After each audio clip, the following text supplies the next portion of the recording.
Disiplin dalam ibadah kita itu seperti membangun rumah yang kokoh untuk keimanan kita. Ini bukan cuma menggerakkan badan kita dalam salat 5 kali sehari. Ini tentang hadir untuk Allah secara konsisten, bahkan saat kita merasa lelah atau terganggu. Disiplin ini melatih hati kita untuk menjadi teguh. Ini melatih jiwa kita untuk mengingat pencipta kita, di saat mudah dan di saat sulit. Ketika kita disiplin, kita sedang mengatakan kepada Allah, "Ya Allah, Engkau adalah prioritasku." Konsistensi ini membangun hubungan yang kuat, otot spiritual yang tumbuh lebih kuat dengan setiap salat, setiap puasa, dan setiap zikir. Ini adalah fondasi tempat semua amal baik kita bersandar, membuatnya berat di timbangan pada hari kiamat. Selain disiplin, kita harus memiliki harapan yang besar kepada Allah SWT. Harapan atau raja adalah cahaya yang membimbing kita melewati kegelapan. Ini adalah keyakinan yang mendalam bahwa tidak peduli seberapa besar dosa kita atau seberapa berat masalah kita, rahmat Allah jauh lebih besar. Harapan ini bukan sekadar keinginan pasif. Ini adalah kepercayaan aktif yang mendorong tindakan kita. Kita salat dengan disiplin karena kita berharap surga. Kita bertobat dari dosa-dosa kita karena kita berharap ampunan. Kita menghadapi tantangan dengan kesabaran karena kita berharap pertolongan dan pahala dari Allah. Keseimbangan indah antara usaha yang disiplin dan harapan yang tak tergoyahkan ini menjaga kita dari keputusasaan dan kesombongan, membimbing kita di jalan yang lurus. Coba pikirkan, murid-muridku sayang, ketika kalian belajar keras untuk ujian, kalian sedang disiplin. Kalian melakukan ini karena kalian berharap mendapat nilai bagus. Hubungan kita dengan Allah serupa, tetapi jauh lebih penting. Salat harian kita adalah pelajaran spiritual kita. Harapan kita adalah pada kesuksesan tertinggi, keridaan Allah SWT. Kombinasi ini yang membuat seorang mukmin kuat. Orang yang disiplin tanpa harapan bisa menjadi seperti robot dan kaku. Orang yang penuh harapan tanpa disiplin bisa menjadi malas dan berpuas diri. Islam mengajarkan kita untuk menyatukan keduanya, untuk bekerja keras dalam ibadah kita, dan untuk sepenuhnya percaya pada kemurahan hati Tuhan kita yang agung. Prinsip ini adalah inti mengapa kita melakukan salat khusus seperti salat gerhana, salat istisqa, salat minta hujan, dan salat jenazah.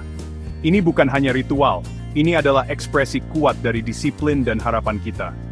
Ini adalah momen ketika seluruh komunitas berkumpul untuk menunjukkan kebutuhan, ketakutan, dan harapan kolektif mereka di hadapan Allah. Ini mengajarkan kita bahwa iman kita bukan hanya masalah pribadi, tetapi perjalanan bersama. Melalui salat-salat ini, kita belajar untuk kembali kepada Allah dalam segala keadaan, memperkuat ketergantungan kita kepadanya dan mempererat ikatan kita satu sama lain.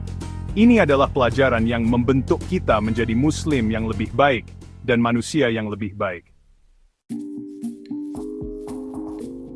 Salat gerhana, atau salat al-kusuf untuk gerhana matahari, dan salat al-kusuf untuk gerhana bulan, adalah ibadah yang sangat mendalam. Ketika matahari atau bulan tertutup, itu adalah tanda kebesaran dari Allah SWT, pengingat akan kekuasaan mutlaknya atas alam semesta. Ini adalah momen yang seharusnya mengisi hati kita dengan kekaguman dan rasa takut yang sehat kepada pencipta kita. Nabi Muhammad, semoga damai besertanya, bergegas ke masjid dalam keadaan khawatir ketika terjadi gerhana, mengajarkan kita untuk beralih ke salat, sedekah dan zikir kepada Allah pada saat-saat seperti itu. Salat ini bukan tentang menyembah matahari atau bulan, ini tentang menyembah yang menciptakan mereka dan mengendalikan setiap gerakan mereka. Ini mengingatkan kita akan hari kiamat, ketika matahari dan bulan akan kehilangan cahayanya. Demikian pula, salat minta hujan, atau salat al-istisqa, adalah salat yang lahir dari kebutuhan mendesak. Ketika bumi kering, tanaman gagal panen, dan manusia serta hewan menderita kekeringan, masyarakat berkumpul untuk secara kolektif memohon rahmat Allah dalam bentuk hujan.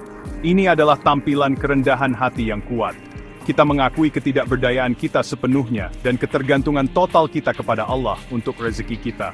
Salat ini dilakukan di tempat terbuka, dengan orang-orang beriman menunjukkan kerendahan hati mereka dengan membalikkan jubah mereka, melambangkan harapan mereka untuk perubahan kondisi mereka dari kesulitan menjadi kemudahan. Ini adalah momen permohonan yang murni dan jujur, di mana sebuah komunitas bersatu untuk meminta kebutuhan dasar hidup dari satu-satunya yang dapat memberikannya. Prosedur untuk salat gerhana itu unik, terdiri dari 2 rakaat, tetapi setiap rakaat memiliki 2 berdiri, 2 bacaan, 2 rukuk, dan 2 sujud. Setelah takbir awal, imam membaca surah Al-Fatihah dan surah yang panjang. Kemudian dia rukuk, bangkit, dan membaca Al-Fatihah dan surah lain lagi, meskipun lebih pendek dari yang pertama. Dia kemudian rukuk lagi, diikuti oleh 2 sujud. Ini diulang untuk rakaat kedua. Setelah salat, imam menyampaikan khotbah untuk mengingatkan orang-orang akan kebesaran Allah dan mendorong mereka untuk bertobat dan melakukan perbuatan baik. Format khusus ini menekankan pentingnya peristiwa tersebut. Untuk salat minta hujan, masyarakat berkumpul, dan imam memimpin salat 2 rakaat mirip dengan salat Id, dengan 7 takbir di rakaat pertama dan 5 di rakaat kedua. Bacaan dilakukan dengan suara keras. Bagian terpenting dari salat al-istisqa adalah khotbah yang mengikutinya. Imam menghadap jamaah dengan sungguh-sungguh memohon kepada Allah untuk hujan dan mendorong semua orang untuk memohon ampunan atas dosa-dosa mereka, karena dosa bisa menjadi penyebab tertahannya berkah. Dia kemudian berbalik menghadap kiblat, mengangkat tangannya tinggi-tinggi dalam doa, dan dalam tindakan kerendahan hati dan harapan yang mengharukan, dia dan jamaah dapat membalikkan pakaian luar mereka, menandakan keinginan mendalam mereka agar Allah mengubah keadaan kekeringan mereka menjadi kelimpahan. Salat jenazah adalah salah satu kewajiban komunal terpenting dalam Islam. Ini berarti jika sejumlah muslim yang cukup melaksanakannya, seluruh komunitas terbebas dari dosa, tetapi jika tidak ada yang melaksanakannya, seluruh komunitas menanggung dosa. Salat ini bukan untuk kepentingan kita. Ini adalah tindakan pelayanan terakhir kita, hadiah permohonan terakhir kita untuk sesama muslim yang telah meninggal dunia. Ini adalah momen di mana kita berdiri di hadapan Allah untuk memohon atas nama almarhum, meminta ampunan mereka, dan agar jiwa mereka dilimpahi rahmat. Ini adalah pengingat mendalam akan kematian kita sendiri, dan persaudaraan yang mengikat kita dalam hidup dan mati. Melaksanakan salat jenazah adalah tindakan yang sederhana, namun sangat bermakna. Salat ini dilakukan dalam posisi berdiri, tanpa rukuk atau sujud. Jamaah berdiri berbaris di belakang imam, dengan jenazah diletakkan di depan. Salat dimulai dengan takbir pertama. Setelah itu kita diam-diam membaca surah Al-Fatihah. Imam kemudian mengucapkan takbir kedua, dan kita membaca salawat atas Nabi Muhammad, semoga damai besertanya, yang sama dengan yang kita baca dalam salat biasa kita. Ini adalah cara kita mencari berkah melalui makhluk terbaik untuk saudara atau saudari kita yang telah meninggal. Setelah takbir ketiga, kita sampai pada inti salat doa untuk almarhum. Saat inilah kita mencurahkan hati kita dan memanjatkan doa yang tulus untuk mereka. Doa yang umum adalah, Allahumma kfir lahu warhamhu, yang berarti, Ya Allah, ampunilah dia dan rahmatilah dia, berilah dia kekuatan dan maafkanlah dia, sambutlah dia dan lapangkanlah kuburnya. Kita bisa berdoa untuk laki-laki dewasa, perempuan atau anak-anak, menggunakan doa khusus yang diajarkan kepada kita. Ini adalah percakapan terakhir kita atas nama mereka, permohonan kepada Yang Maha Penyayang untuk memberi mereka kemudahan dan masuk ke surga. Momen ini benar-benar menyoroti kekuatan salat berjamaah dan syafaat.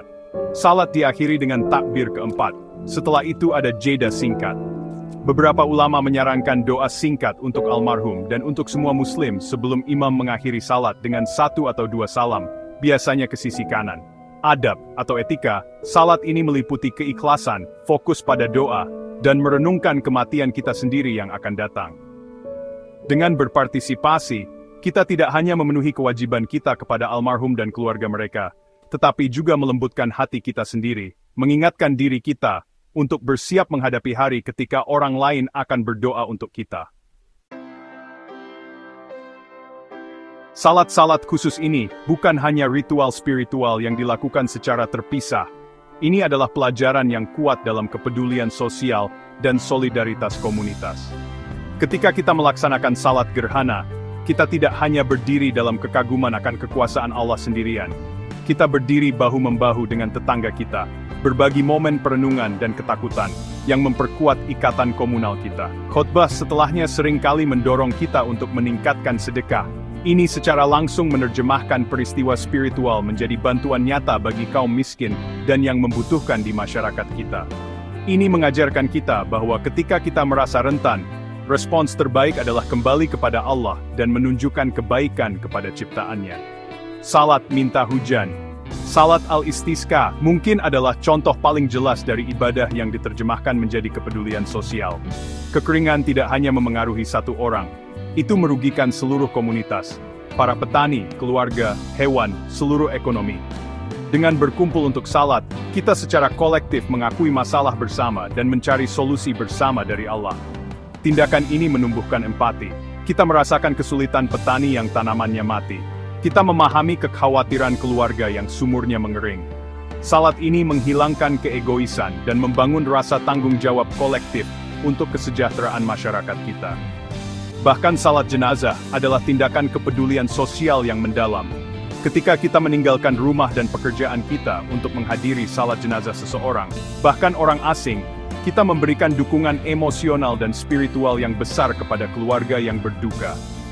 Kehadiran kita memberitahu mereka, kalian tidak sendirian dalam kesedihan kalian. Kami di sini bersama kalian. Kami adalah komunitas, sebuah umat. Tindakan sederhana hadir ini adalah salah satu bentuk penghiburan terbesar. Ini memperkuat ajaran Islam bahwa orang-orang beriman itu seperti satu tubuh. Ketika satu bagian sakit, seluruh tubuh merasakan sakitnya. Kita memenuhi hak almarhum atas kita dan menghibur orang yang masih hidup. Oleh karena itu, murid-muridku sayang, saya mendorong kalian untuk melihat salat-salat ini, bukan hanya sebagai kewajiban, tetapi sebagai kesempatan. Ini adalah kesempatan untuk memperkuat disiplin kalian, memperdalam harapan kalian kepada Allah, dan secara aktif mempraktikkan kasih sayang dan kepedulian terhadap orang lain. Biarkan pelajaran dari salat-salat ini meluas ke kehidupan sehari-hari kalian. Biarkan kerendahan hati istisqa membuat kalian bersyukur atas air. Biarkan kekaguman salat gerhana membuat kalian bersedekah.